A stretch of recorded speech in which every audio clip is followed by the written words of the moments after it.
السلام عليكم، كي دايرين؟ كنتمنى انكم تكونوا بخير وعلى خير وفي صحه جيده وكدوزوا رمضان في احسن الاحوال يا ربي. اليوم ليله النصف من رمضان، جيت باش نشارك انا وياكم الوصفه اللي كنديروها من العادات والتقاليد ديالنا المغربيه، العادات الزوينه اللي كنحاولوا نحتفظوا بها. الوصفه ديال الرفيسه المغربيه الغزاله البنينه. هنا كما كتشوفوا حاولت باش ما نطولش عليكم الفيديو.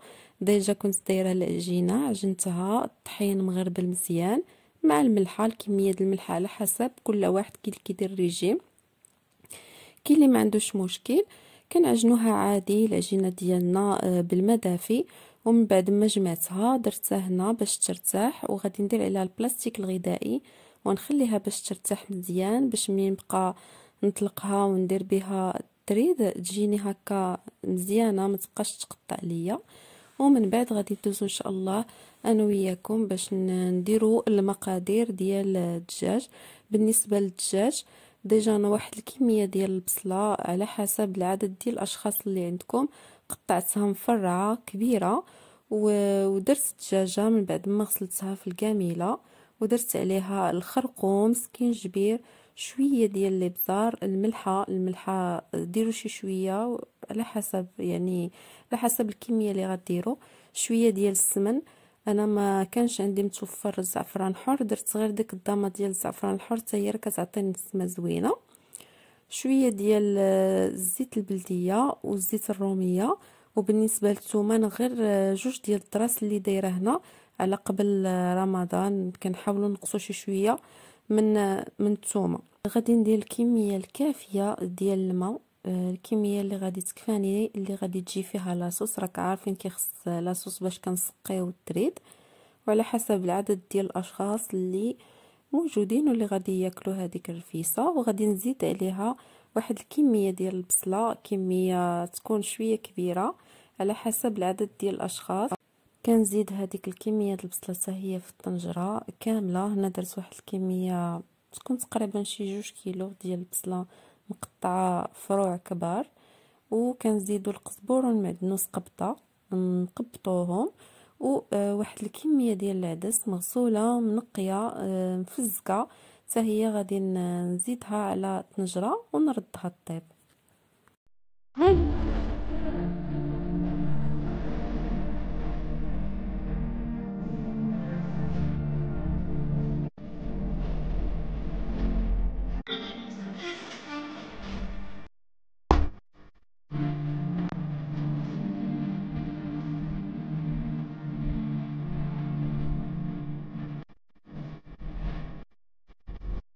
هنا في الجهه الاخرى من بعد ما رديت الطنجره طيب درت الكويرات واحد القياس صغير، وكنغطيهم بالبلاستيك الغذائي وكنخليهم باش ما كيديروش داك القشره من الفوق وكيتسلقوا.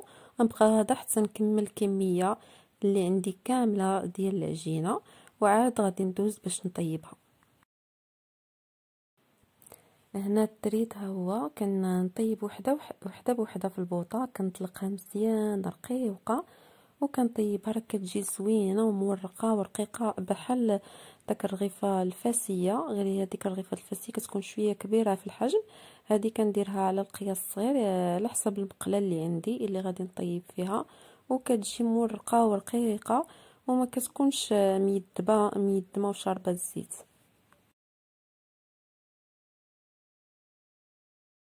هذه هي لاصوص ديالي او المرق ديال الرفيسه. من بعد ما وجدات، من بعد ما طابت وطاب الدجاج، حيدت الدجاجه من وسطها وخليتها كنخليها فوق البوطه. كنشوف على حسب القوام اللي بغيت، طابت البصله طاب العدس كل شيء القوام فيها طاب. كتبقى هكا المرقه او لاصوص وافيه لان كنسقيو بها داك التريد. والدجاج بطبيعه الحال انا خرجته ودهنته شي شويه هكذا ودخلته للفران تحمر، غير في الفران ما قليتو شيء. هذه هي الدجاجه من بعد ما تقلات. وان شاء الله راكم كتعرفوا كنزينوه بشويه ديال البيض، شويه ديال اللوز مقلي، وبالصحه والراحه. وهنا في الاخر ديال هذه الحلقه غادي نشارك معكم هذه الوصفه ديال لي ميني تاكوس صغيورين. درتها في نهار اخر غير ما حطيتها الصراحه وانا ندخلها في هذا الفيديو، باش حتى هي وصفه زوينه وسهله وتقدروا تستعملوها في اخر لحظه. داك الخبز ديال التورتيلا الصراحه كينفع بواحد الطريقه زوينه. هنا ها هو هذا الخبز غادي نقسموه على 4، غادي نقسموه من الوسط على 4، يعطيني تقريبا كل ورقه غادي تعطيني 4 ديال الطروفه او 4 ديال لي ميني تاكوس. انا العماره اللي درت هنا واحد العماره سهله وزوينه، درت غير الطون وشويه ديال والمايس. اللي بغى يزيد شي حاجه معاهم ممكن تزيدوا هذا الكاشير، ممكن ديروا البصله مشحره مشلده رقيقه، كيما ممكن كاع تبدلوا بلاصه الطون ديروا الكفته، او اللي كيبغي الدجاج يدير الدجاج. وهنا عندي الفريت حتى هو باش نضيفوا عليهم. وبالنسبه للصوص كل واحد يستعمل لاصوص اللي بغى. انا راه استعملت فقط المايونيز، كندير واحد شويه د المايونيز، واحد الطبقه ديال الحشوه، وكندير الجبن الموتزاريلا كيجيب داكشي زوين ومعيلك. وكنديروا هذا البطاطا مقليه اختياريه، انا هنا درت وحده بالبطاطا وحده بلا بطاطا باش نوافقوا جميع الاذواق. وكنطويوهم بهذا الشكل هذا اللي غادي نوريكم. كتجي زوينه وكتطيبوها في بانيني بالصحه والراحه. راها سهله، ممكن تحضروها في اخر لحظه. ما كتحتاجش بزاف ديال الوقت وبزاف ديال الوقوف في الكوزينه. وكنتمنى لكم شهر مبارك بالصحه والسلامه، وتكملوا ان شاء الله الصيام والقيام في هذا الشهر يا ربي بجميع ما كتمناوه ان شاء الله في قلبكم. وكنخليكم في امان الله ورعايته. الحلقه المقبله ان شاء الله. بسلام عليكم.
عقد من الإيمان يزداد بالإحسان، الله جمله لما أتى رمضان.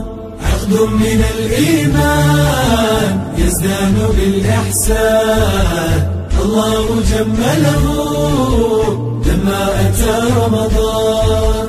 يا مرحبا أهلا بالفضل والغفران، ونسائم هبات من نفحة القرآن، نلقاه بالبشر بالحب والأشجار، والأجر ندركه من دون ما نقصى.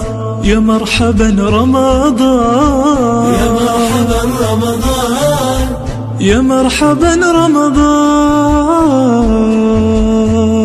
من الإيمان يزداد بالإحسان، الله جمله لما أتى رمضان.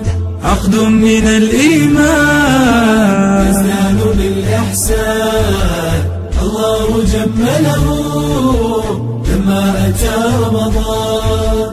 الصوم والصلوات والدمع والدعوات في شهرنا تحلو، فنزيد في الطاعات. فالصوم مدرسة تزدان بالدرجات، والنار مغلقة وتفتح الجنات. يا مرحبا رمضان.